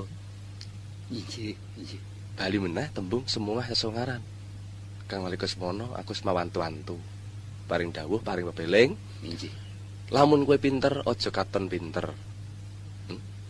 Aja banjur ngumukake marang kabisanmu. Nah, kang kaya mangkon iku mau malah kapara mepeti marang marganing kamulyanmu. Mestine kowe kudu bisa manggih rahayu, bisa manggih seneng. Nah, samengko kowe malah koso meneh ya mung karo saka polah pakartimu dhewe. Dados kula menika lepat nggih Kanjeng Sunan. Lah ya mesti wae kleru jalaran kowe pisan. Wis kumawani semua sesungaran. Kapindho, ora manut pituturing guru. Ing kamong guru kowe kudu wajib digugulan ditiru jan. Nggih, Ya. piwulangipun. Lah iya. Nah saiki kowe didhawuhi kowe ora ngestokake malah kapara kowe kepengin ngimbangi marang kaluyane kang mbok guroni. Dados menawi wonten murid ingkang saged setatar kalian guru, menapa guru mboten badhe antrimahaken mekaten menapa kados pundi Kanjeng Sunan? Yen sak temene mono ya malah seneng yen ana murid kang duweni kewasisan, kepinteran nanging kang akeh. Yen to kepinterane murid iku mau di pethoake karo guru, ayo mestine guru arep rumangsa isin. Kamangka lek murite ora mung kowe, murite akeh. Sapa wonge kang ora bakal isin ya ana kowe. Mila menika Kanjeng Sunan, menawi guru lan guru menika kala wau saged tegesipun narimah utawi pitados dhateng pawasing Gusti, mboten kok dongengan neng wonten wujudipun Kanjeng Sunan. Nggih, nyuwun pangapunten menawi wonten keladu ing wicaranipun Saridin Kanjeng Sunan. Iya, iya. Wonten nate kedadosan adegipun Masjid Kudus. Ana salah sawijining wali ingkang kepepete ngangkuh ing masa kalane masjid wis arep dadi mbutuhake saka. Mongko durung entuk saka, lajeng tatal dipun nggih saka, nanging sedaya sami ngesahaken ngadeg ngantos samenika Kanjeng Sunan. Ingkang angka kalih wonten gendheng ingkang gogrok, wonten wali ingkang ngetrapaken intip kangge nyalini gendheng, nanging para wali sedaya sami sayogya insyaallah pangeran ngijabahi ngantos samenika kenging dipun pirsani Kanjeng Sunan. Nuwun sewu. Nuwun Iya, sewu. kuwi pancen bener. Ning kowe dudu Kudus ning ana Demak. Iya ta? Nah, mbok karepe kuwi. Dados santri Kudus lan Demak menika piyambak nggih Kanjeng. Lah ya mesti kudune ana perangane. Ya nek santrine kuwi padha. Mung dununge kang beda. Demak lan Mbok menawi tiyangipun ingkang piyambak-piyambak menawi wejanganipun Islam niku kula kinten kok sami. ya kabeh agama iku padha. Mung kari kang maringake sih. Nggih. Upama luput ududu agamane Nggih. nanging pawongane. Nggih. Kabeh surasa iku ketemu bener. Becik panuntun anjek marang kautaman. Saiki ngene. menika nggih. Kanjeng Sunan rening Gusti Allah menika sifat Rahman lan sifat Rahim. Tegesipun sifat murah, sifat welas, sifat adil. Iya. Senajan wonten kawula utawi makhluk ingkang lepatipun kados menapa nanging ndodho ngakeni dhateng kalepatanipun sumadya badhe nebus. Kita yakin menawi Allah menika badhe paring pepadang. Samenika rening ingkang kula anggep Allah kula ing alam donya menika namung ingkang kedah saged maringi pitedah kalian kula. Kula kedahipun kados pundi Kanjeng Sunan amrih uwal saking bebaya ingkang dumados menika Kanjeng Sunan. Saridin, Kula Kanjeng Sunan. sepisan meneh tak elingake. Inggih. Aja banget anggonmu ngunggulake menungso kang tumitah ning alam donya. Yen kowe nyebut aku Allah kleru. Aku menungso lumrah. Aku padha karo kowe. Mung tataraning kaluhuran, tataraning kapinteran iku aku ana sak ndhuwurmu. Dadi babagan kawruh, kowe wajib ngangsu karo aku. Inggih. Nanging yen kowe ngarani aku Allah, kuwi kleru. Mundak kleru anggon mundane panemu ing besok. Inggih, inggih. Ewadine kowe mbutuhake pituduh. Aku bisa. Inggih, Sarana kanggo panebus dedosanmu kabeh ku mau. inggih. Mung lakune rada sawetara abot. Saguh? Senajan kados menapa nyabrang segara geni badhe kula lampahi Kanjeng Sunan. Aku pitaya. Ngene. Kowe goleka klapa sak sawit. Ya. Sak kantet niku injih. Iya, ya sak kantet iki loro. Inggih. Terus kanggo nglakoni tapa ngrumbang. Maksudipun kados pundi Kanjeng Sunan? Ayo tapa sak jroning warih, sak jroning banyu. Wirtaya. Nah, Menapa mboten kelelep Kanjeng Sunan? saka panguwasaning Gusti ora bakal kelakon apa kang dadi cilik ngatimu. Ora kena mangan yen ora ana buga kang teka, ora kena ngombe yen ora ana warih kang tumiba ana ing tutung. Sedaya dawuhipun Kanjeng Sunan Kalijaga badhe kula candhi. Kanthi keimanan kula ingkang lair tumusing batin, kula mboten badhe tumindak malih kejawi kepepeting palanganggo Kanjeng Sunan ing salajengipun kula nyuwun pangestu sageta lestari nebus dosa kula ing wingkingipun pinanggih kalian anak lan bojo kula Kanjeng Sunan. Iya, ndak pangestani muga kasembatan napa kang dadi karepmu. Wis Saridin. Lho niki.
nggih kaya ndi?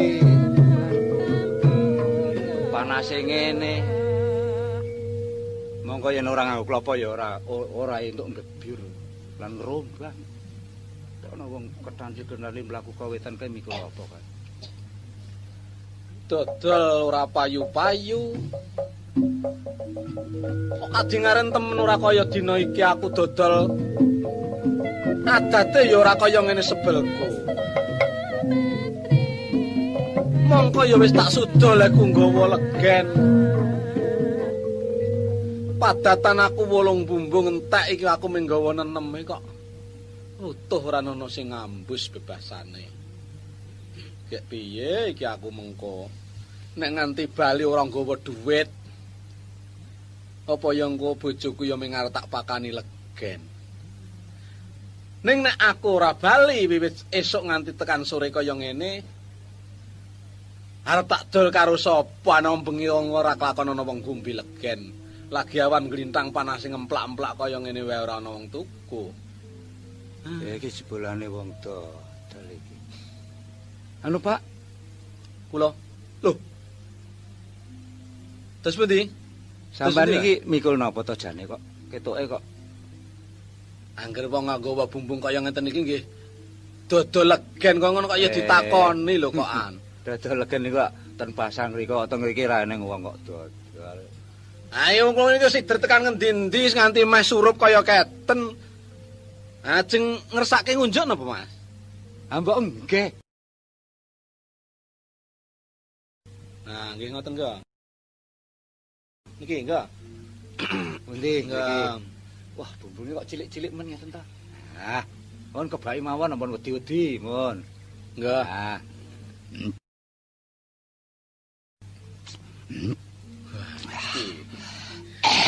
Ya tampa duit saiki aku. Mbok mau ya aku lider kirene ora ya malah wis. Niki legen anyar napa anu, Mas? Kula niku ora tau dodolan barang wayu. Ngoten. Nggih. Malih napa? Lho. Ah mbok nggih ta? Nah, enggak. Niki. Lah nggih. Niki nggih kebak napa bumbung Enak niki? sedaya niki ora tak campuri barang wingi, wong kula dodol sedina mesin entek kok. Wah, sami mawon mboten usah diling-iling sami mawon nggih.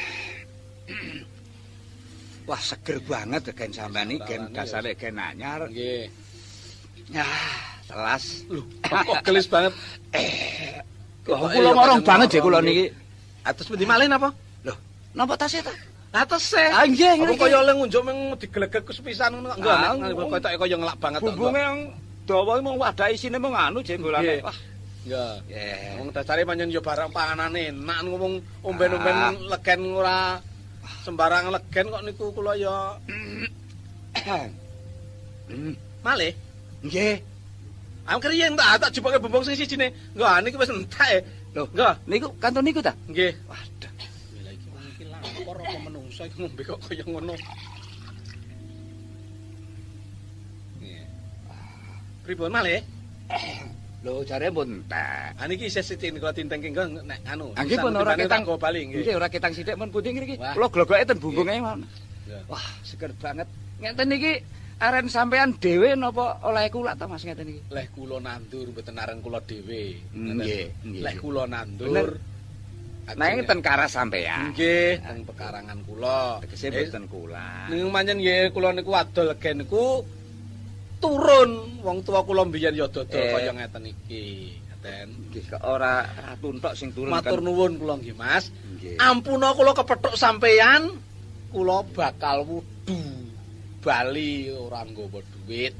Lah sakniki ning kula pun manglarisi.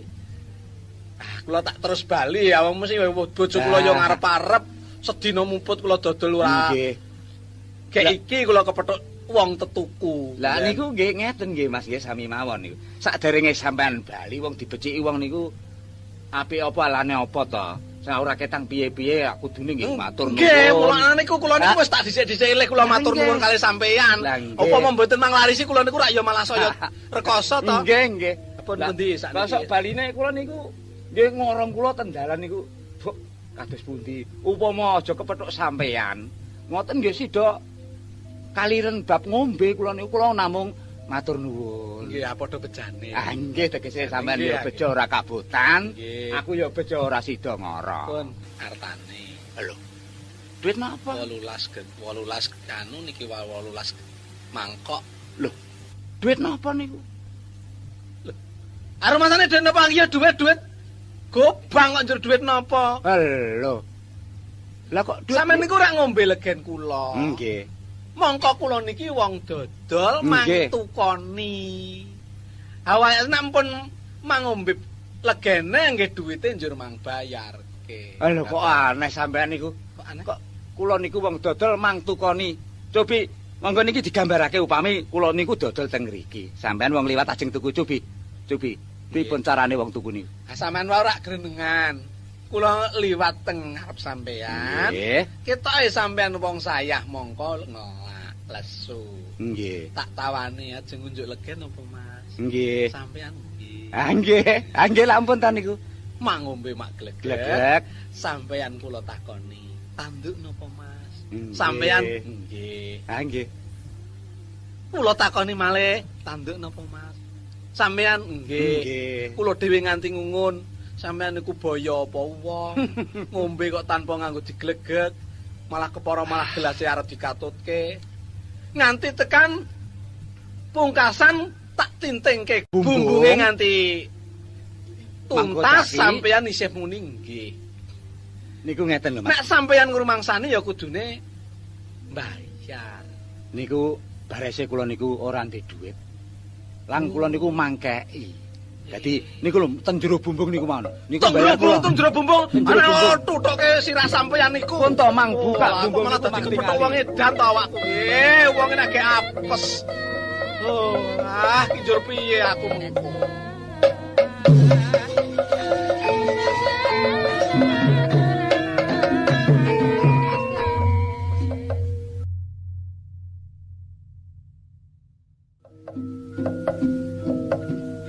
Wong dodol kok nganti sore ora teko iki njur piye to iki karepe iki? Apa kira-kira kene dalan ki ana alangan apa-apa ngono apa piye kok atiku kok ora kepenak. Kok ne? Wah. Kene Pak nih.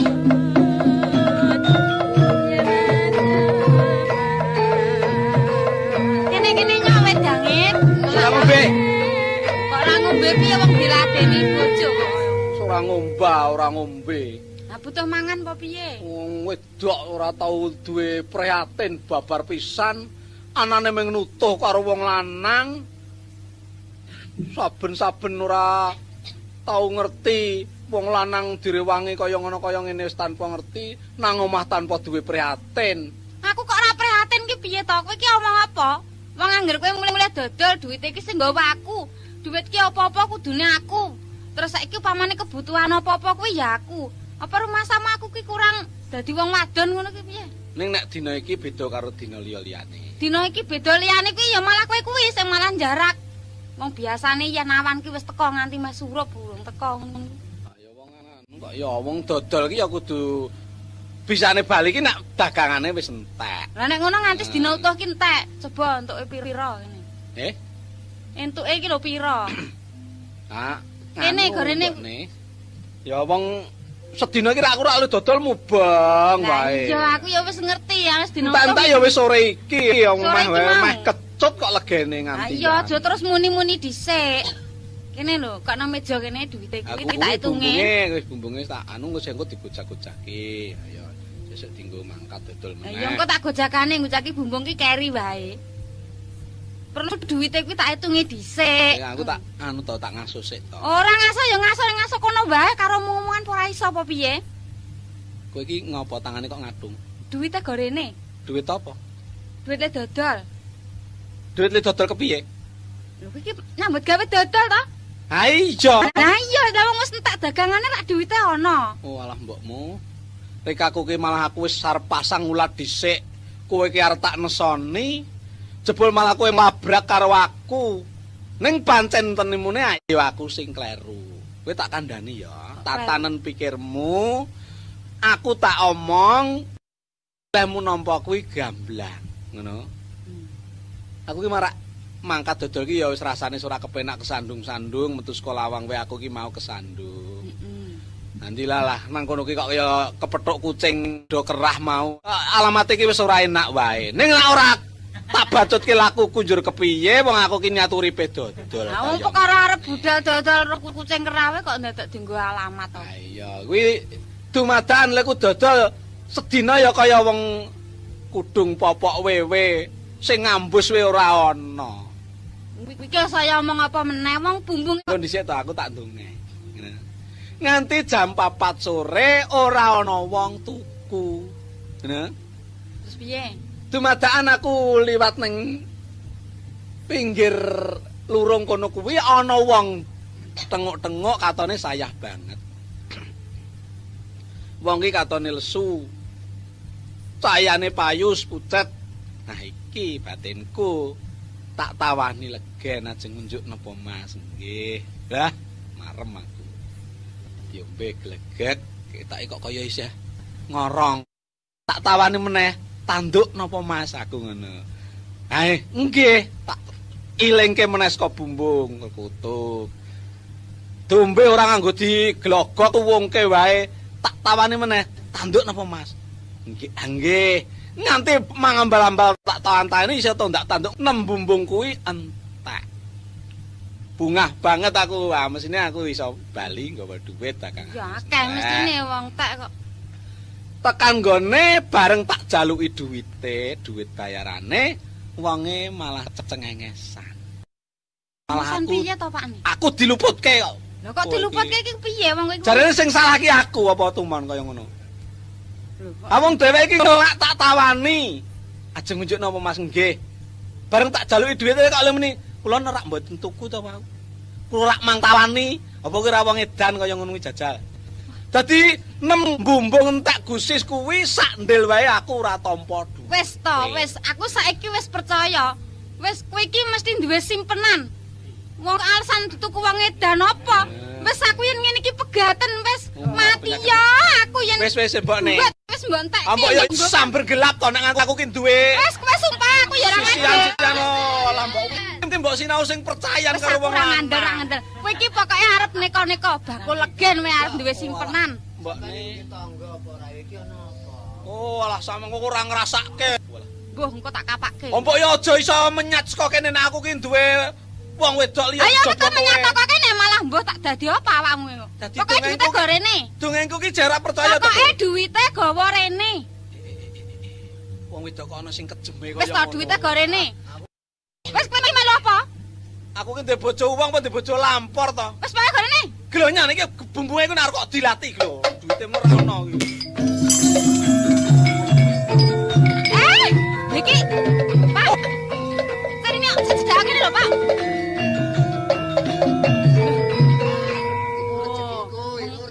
Pancen kowe iki pancen ngono senengane rame karo aku kuwi. Kok senengane rame? Lah kok jebule mbok tukokne barang kaya ngene apike iki lho. Mbokne alah. Dite mbok entekke mbok tukokne iki ngono apa piye? Kok dhisik. Ora padu wis leren. Aku ki malah kami tenggengen. Weruh kedadian iki malah aku kaya-kaya apa aku ki wong ngimpi, apa kanyatan. Bareng bumbung tak sabutke nang waton, bumbunge pecah. Sigar biak kok jerone bumbung ana Mas Picis Raja Brana. Lah iki mau apa critane ngono iki dite dagangane mbok tukokne iki apa ngono? Ora, kok tukoke iki jero entuk sepiro. Lah iki njur saka ngendi kok? Iki mau aku kelingan, ngono. Bareng wong iki mau tak uring-uring arep tak keprok bumbung. Godhong dilebokke ning jero bumbung kene. Nggo niki bayarane. Malah saya jengkel to aku. Ning arep tak keprok nek aku gelut ya jaga aku kalah. Wong-wong iki ya mecicil. Ayo aku kepeso bali. Tekan gone kok daden kaya ngene iki nek ngene iki wong iki maju dulu mrayu. Awake dhewe iki terus duwe bondok kaya ngene iki cukup nggo mangan pirang tahun iki ya. Sing perlu ki ora perkara mangan. Ora perkara nggunakake. Nah, wonge kuwi. Sing tak ngunguni iki wonge iki. Wonge iki ndi? Perlu arep tak goleki. Lho, aku melu, aku ya kepengin ngerti wonge. Wis wong iki mesti kane wong. Dapi-dapi men lho, Pakne. Lah, wah, mriki Den. Wah. Monggo, monggo. Wah, enggak iki lho. Monggo. Tepat nyuwun ngapunten nggih, Den. Wah, kok luwih wingi niku. Ah, ngantung uring-uring panjenengan. Mangke to riyen. Wong kok ngono kok mbok celuk den to, Pak? Sabar riyen. Nggih, bener niku. Ya iki lho, Mbok. Lho kok sak Mak Den niku lho sing rada kaget niku lho. Kok Mak Den mbok sing kados padatan mawon. Sampeyan sing nyuntak kabejan teng griya kula. Ngaten. Dadi wong sing menehi kabejan kalih kula niku nggih niku wong bendara kula sing wajib kula aji. Ampun ngoten nggih, Pak. Ampun ngoten. Sedaya menika kemurahaning Gusti. Kula menika nggih sami kalih sampeyan mung sak drema. Niki ajeng mang jabel malih. Lho, mboten kok ngoten. Kula niku ora nututi nek mbok menawa kirang marem raos sing manah sampeyan ketoke kok kagol kula mangantongi bumbung wau. Upama sampeyan tegel ngoten nggih. Kula mestine nek ora kemprot-kemprot nggih semaput dong bumbung semono dawane jare. Nggih lepat kula wangsuli nyuwun ngapunten. Ning nggih niki rening sampeyan maringi lelintu sing ora lumrah. Ngeten. Ya lumrah ngono kok lemu mantep kok njur ora lumrah. Ale ora lumrah ki mong-mongso wong ning legen bumbung dijoli mas pice sakmene akeh. Njur niki kersane dos pundi kok sampeyan rawuh teng griya kula. Dados asal kula tinju ngriki niku wau. Nek pancen wis ketok rukun ya syukur. Meh mawon. Mangke nek salah anu. Meh mawon nek sampeyan mboten teko tekan mriki ya pegatan kula kok njur. Meh mawon iki wae kurang sithik pun Nggih, kok pegatan. perkara ngono mae kok dadi pegatan. Nggih. Lah, Nggih, Njur. Niku klapa ngajeng nika gadane sinten? Wit klapa ngajeng nika sing uwohe. Klapa sawit Nggih. kadang kula. Nyuwun sekantet ngoten. Oh, Mas. Ngeten nggih, Mas. Nggih. Ampun malih kok ming sak kantet. Mbok niku mang bedol sak oyote to. Aduh. Model kon nggawa sawite iku apa ya iso kok. Nek mengajeng mundut sak Nggih. kiyate. Sak kiyate mang mundut malah kepara kula penekke. Kula Pak penek. ne sing apik-apik kae lho. Nggih, loro mawon, mboten. Oh, kalih mawon to. Nggih. Loro mawon.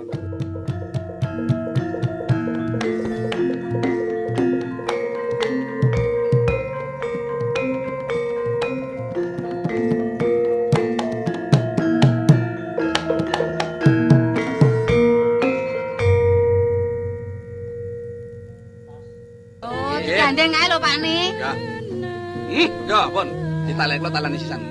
Ya perlu ngastane ku gampang. Nggih, sampean nggih, Mbak Ayu lan sampean nggih, Mas. Nggih, kula nggih matur nuwun mugi-mugi bondo ingkang sampun wonten griya sampean menika sageta langgeng widodo boten wonten alangan menapa-menapa. Anggenipun ginakaken ya ben ora dodol legen maneh. Anjir iki ajeng tindak pundi Kula nggih slira? nerusake laku lah. Klapa sampean iki manglilake tiyang sekalian iki kula gawane. Wah, Oh, nggih. pun lahir batin donya ngakhir kula lira. Mugi-mugi panjenengan yo entuk apa pulih ngungkuli kalih sing mang paring. Sakniki sampeyan niku ajeng kesah. Nggih nuruti anu. Nggih kreteke manah kula. Oh, nggih. Dereke sugih. Nggih. Nggih kepareng-pareng. Nggih. Wis mbokne saiki ora diya-dinya. Heeh, Pak. Perkara bondo donya iki ya bondo donya sing halal, ngono. Heeh, Lah Pak, Nek. digunakake sing permati supaya uripe awake dhewe iki bisa tumata. Lah yen ngono, kalau Pak ne, kebonan sing ana Pak Greka didandani, omahe didandani sing apik ya, Pak ne. Ya, Ya.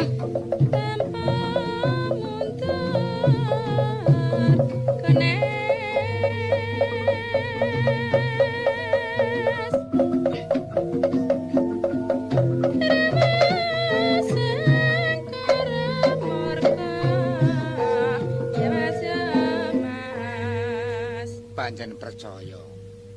Para winasis, para pininter sok bisa paring piwulang. Nanging saiki wis ketok gambaran sing melok-melok. Bapak sapa iku jenenge aku kok lali nanging omahe tak eling-eling ancer-ancere kene iki. Dodol legen. Legene entek. Rumangsane ora entuk hasil, ora entuk duit. Padu. Nanging basa bumbunge ana isine Raja Brana sing kira-kira ngluwihi karo kayane anggone dodol, banjur ketok rukune.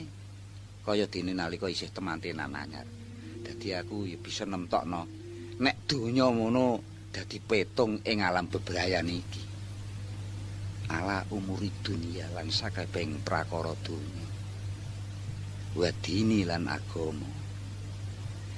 Ya muga-muga wong sing padha nyakep marang agama iku bisa ngungkurake ing karaja Branan.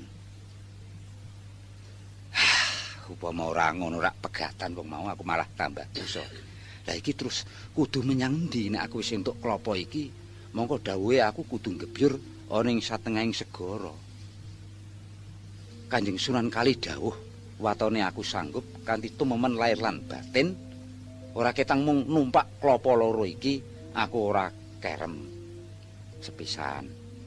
Kaping pindho, welinge ora entuk mangan yen ora ana pangan sing tumiba utawa mara ning tutukku. Ngombe ya semono uga.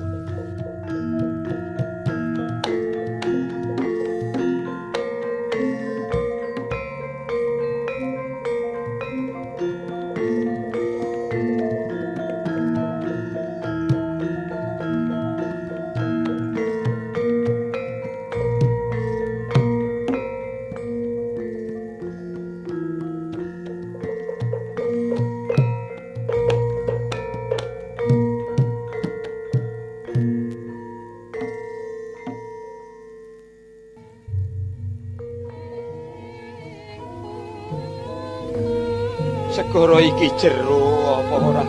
Ombake kok semene gedene.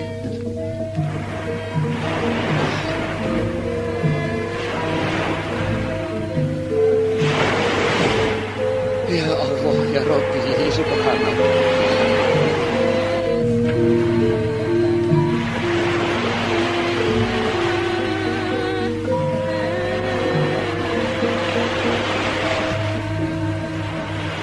Ya Allah, Gusti Rabbi subhanallah.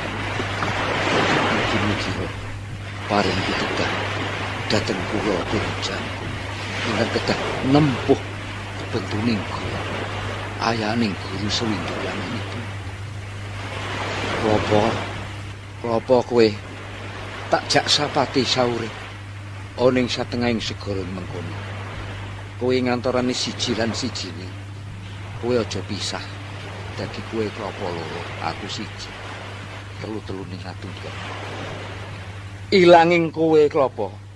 Pisahmu karo siji lan sijine padha karo pisahing nyawa saka ing anggaku. Tegese yen kowe kurang utawa ilang kanthetanmu, klopo wis ora kuat maneh. Banjur kudu bantalan kepriye aku. Monggo ing pangajap iki tak nggo bantal ya kanthi tali kang cilik iki. Nggo githokku tak tumbangake ning kene. Coba tak cak-cakane. Aku kudu mengkurep apa mlumah. Lan sandang aku kudu tak copot apa ora. Oh, Guru. Guru. Kanjeng Sunan Kudus. Momo. Ibu. Ibu sepisan malih. Kula nyuwun pangestu, Ibu.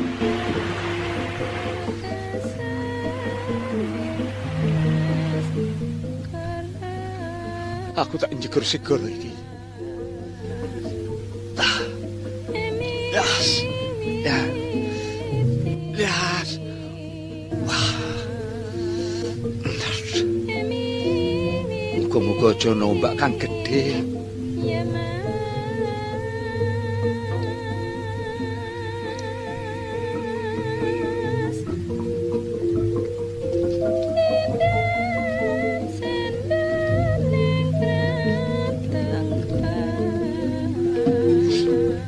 Suarane ngopo iki?